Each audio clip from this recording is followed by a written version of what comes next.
Les transports en commun. La matinale de Radio Classique avec David Abiker. Et avec Maître Sophie Obadia et Ruth Elkrief, éditorialiste à LCI. Bonjour Mesdames, David, bonjour bienvenue. Sophie. Bonjour David. Bonjour. Bienvenue sur l'antenne de Radio Classique comme chaque mercredi.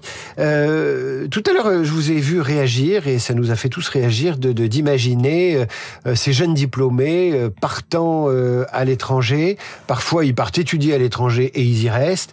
Bref, la France perd ses cerveaux. Elle les perd une fois formés. Avant qu'ils soient formés, il y a quelque chose qui va pas là. Oui, il y a plus de confiance dans ce pays. Il y a une sorte, il y a un sentiment de défiance par rapport à ces jeunes. C'est-à-dire, ils ne se sentent pas aimés, ils ne se sentent pas soutenus, ils ne se sentent pas accueillis, ils n'ont pas le sentiment qu'on fait ce qu'il faut pour qu'ils aient leur place dans la société. C'est terrible, c'est tragique. Parce que, et puis, l'ascenseur social ne fonctionne pas. Ils n'ont pas le sentiment qu'ils vont pouvoir progresser. Les salaires sont bas, ils font des études, ils se battent, c'est difficile au quotidien, c'est difficile matériellement, les logements, alors non, c'est un des très graves problèmes de la France, c'est extrêmement difficile de se loger dans les grandes villes. Voilà, alors qu'il y a des pays qui sont accueillants, qui ont confiance dans leurs jeunes.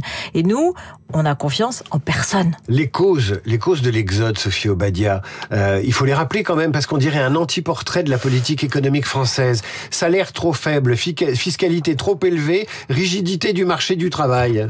Je suis même pas sûr que les jeunes sachent encore que la fiscalité est trop élevée. Ça, ils vont l'apprendre au fur et à mesure de l'existence. Mais oui, vous avez raison, il y a un manque de confiance que nous avons dans la jeunesse, parce que nous passons notre temps à les décourager aussi. C'est vrai qu'on les dénigre un peu. On les dénigre beaucoup. Nous disons qu'ils ne travaillent pas. Certains, c'est vrai, d'autres, c'est moins vrai. Comme ils ont connu le Covid et le télétravail, on a l'impression qu'ils ne travaillent plus et que leur travail est tombé. Entre parenthèses, il y a plein de plus âgés qui foutent rien non plus. On est bien d'accord, donc ce n'est pas l'apanage des jeunes.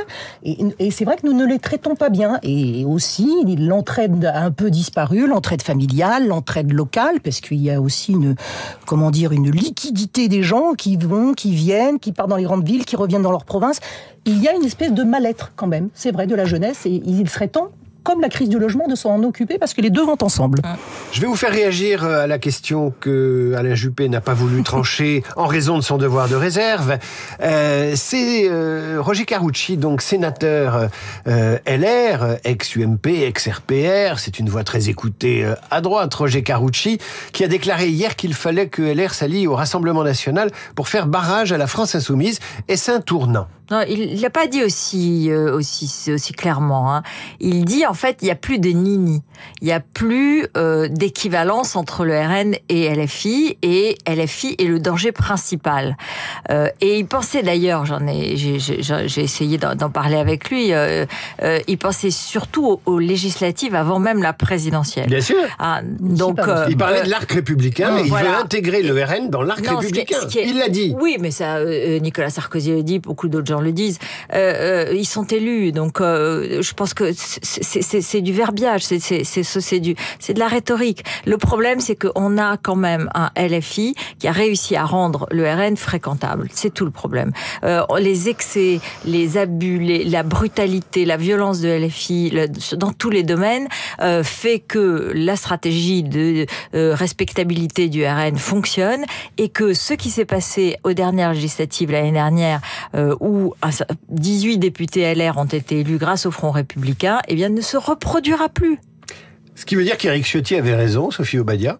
Raison, je n'en sais rien, mais c'est vrai que la politique, c'est aussi de l'arithmétique, pardon.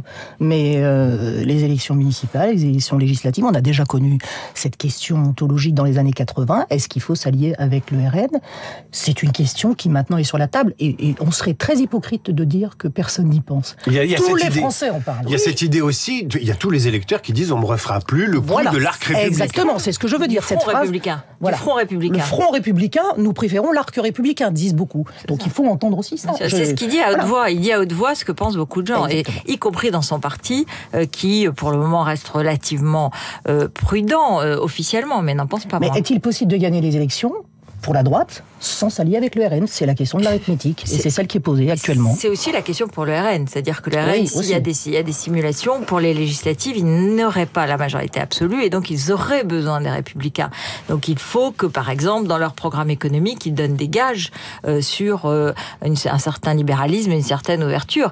Après, il faut qu'ils continuent à donner des gages sur beaucoup d'autres sujets, évidemment, notamment la compétence, le travail de fond et l'oubli d'une bonne partie de leur passé, ou en tout cas l'effacement très clair et très net d'une bonne partie de leur passé. En tout cas, si vous voulez approfondir le sujet des élections, qui a peur de la dissolution, c'est la une de l'opinion ce matin avec cette hypothèse d'une dissolution qui plane encore. Alors, Sophie Obadia, on a beaucoup commenté la décision de justice concernant Nicolas Sarkozy la semaine dernière, mais les juges ont été également très critiqués, et finalement c'est pas la première fois, et on vous a demandé chez Radio Classique de faire un petit exercice sur une histoire de la critique des juges qui ne date pas de vendredi dernier. Non, alors effectivement la justice est mal vue depuis très longtemps. Alors, rendre la justice, c'est très très difficile dans ce pays parce que c'est une autorité, et accepter la décision, c'est difficile pour les Français. Donc ça fait très longtemps que ça dure, mais il y a aussi un soupçon qui plane, c'est-à-dire la culture du juge rouge. Est-ce que celui qui me juge est apte à le faire ? Est-ce qu'il a déclaré toutes ses attaches, toutes ses obédiences ? Et par exemple, la question avait été posée en Angleterre. Dans les années 90, on avait obligé les juges à déclarer leur appartenance à un syndicat, à un parti politique ou à une obédience maçonnique. Et puis, ça a été balayé par la Cour européenne des droits de l'homme qui a estimé que ça n'était pas possible, qu'on ne peut pas demander à un juge de dire tout ce qu'il est. Il n'en demeure pas moins que celui qui succombe, comme on dit, celui qui perd son procès, considère toujours qu'il l'a perdu parce que le juge l'a trahi, que le juge avait des intérêts cachés. Donc ça, c'est une vraie problématique qui, là, est apparue au grand jour avec l'affaire Sarkozy. Je fais une parenthèse pour avoir relu le jugement, je l'avais lu la semaine dernière, sur un portable de façon très inconfortable. 400 pages 400 pages que cette fois j'ai lu. La logique interne de cette décision m'échappe, je le dis très clairement.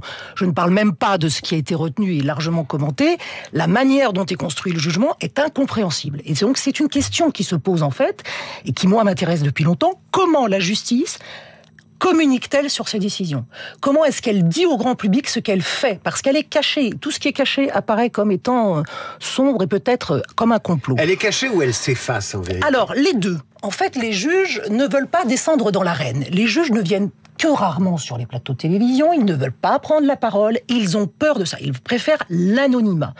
Or, à l'époque d'une communication hyper virale, je pense qu'ils ont totalement tort de s'effacer de cette manière, et qu'au contraire, il devrait venir expliciter. Et je rejoins d'ailleurs le nouveau président du tribunal judiciaire de Paris, qui dit maintenant il va nous falloir une voix de la justice, en quelque sorte. Quelqu'un qui vienne dire, voilà, on a décidé, le juge a décidé dans telle et telle condition, et voici sa décision, sans aucune polémique. Parce que vous avez compris, David Abiker, que selon qu'on est de droite, on ne va pas parler de l'association de malfaiteurs, parce que finalement on aimerait bien la garder pour les narcos. Selon qu'on est de gauche, on va parler de l'exécution provisoire. Vous voyez, tout est en fait communication judiciaire, et non pas information. Vous dites qu'il faudrait, alors on va poser la question aussi à Ruth El-Krief, est-ce qu'il faudrait un porte-parole du ministère de la Justice ? On va me dire, il existe déjà, mais on ne le connaît pas, bien entendu. Non, il y en a un. Mais un peu comme il y a un porte-parole des armées, ou quelqu'un qui soit presque l'avocat de l'institution judiciaire et qui soit lui-même magistrat. Oui, alors il y en a un et qui régulièrement fait son travail. Alors ils sont plus ou moins présents, plus ou moins doués, plus ou moins médiatisés, et apparemment ça n'a pas suffi. Est-ce que c'est pas le rôle du ministre de la Justice ? Non, mais attendez, il faut pas tout mélanger. Les juges, non, parce que le ministre de la Justice va parler des procureurs, va parler du parquet, va parler des juges. Il peut parler de tout, bien sûr qu'il peut parler de tout. Je veux dire, il peut pas expliciter un jugement ou commenter un jugement. Pourquoi pas ? Enfin, c'est pas théoriquement, ce n'est pas. Enfin, je me trompe pas. Je parle sous votre contrôle, mais je ne crois pas qu'il soit habilité à le faire. Appartenant à l'exécutif et au nom de la séparation des pouvoirs, il ne pourrait pas le faire. Voilà. Mais ce n'est pas commenter commenter, c'est donner la décision, la rendre plus claire pour le grand public. C'est surtout pas un commentaire, précisément. Mais bon, là, en l'occurrence, moi, j'ai effectivement été très troublée très troublée par ce jugement, puisque sur des accusations extrêmement graves, il y en a 4 qui tombent à partir du jugement, 4 qui sont défaites par le tribunal, qui ne conservent que l'association de malfaiteurs, qui reste quand même une incrimination très très discutée. Et d'ailleurs, beaucoup d'avocats se félicitent qu'on réalise que cette domination est discutée, contestable et contestée, parce que pour une fois, elle est appliquée à des politiques, alors qu'effectivement, elle est utilisée tous les jours dans des affaires de narco ou de terrorisme en l'occurrence. Mais non, ce qui est très frappant, c'est quand même que dans cette affaire, on a une forme de soupçon. Et de soupçon qu'il y a 2 collaborateurs de Nicolas Sarkozy qui sont allés en Libye, qui ont rencontré un intermédiaire, le beau-frère de Kadhafi. Il y a de l'argent qui a circulé. Cet argent n'est pas arrivé à Nicolas Sarkozy, n'est pas arrivé dans sa campagne. Il n'y a eu aucune contrepartie. C'est ce que dit le tribunal. Mais néanmoins, il y a eu un projet. Sur quoi se fonde cette idée du projet? Apparemment, à la lecture du jugement, c'est très flou, c'est très vague, et donc c'est troublant. Après, c'est sûr que beaucoup de justiciables pourraient dire, mais moi aussi, dans mon jugement, c'est pas clair, etc. Tous les justiciables le disent. Exactement, tous. Voilà. Et là, on se rend compte que parce que c'est un politique de haut niveau, on s'intéresse de près. Et c'est vrai que du coup, les juges peuvent s'interroger. Et il ne s'agit pas de les mettre en question, mais il s'agit de dire attention, on peut aussi essayer de comprendre, vous devez aussi peut-être un petit peu répondre aux attentes de l'opinion publique. Il y a aussi l'opacité organisée par la profession. Je vais vous raconter ma vie. J'ai mis en ligne sur LinkedIn la décision de justice concernant Nicolas Sarkozy, donc les fameux 380 pages.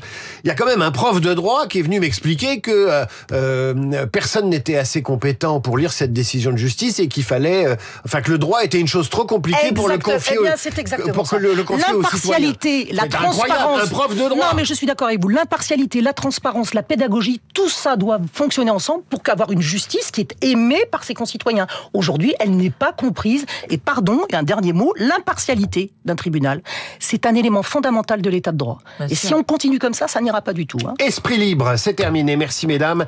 On va se séparer tendrement. Yves Montand, puisqu'aujourd'hui sort en salle le film consacré à son couple formé avec Simone Signoret.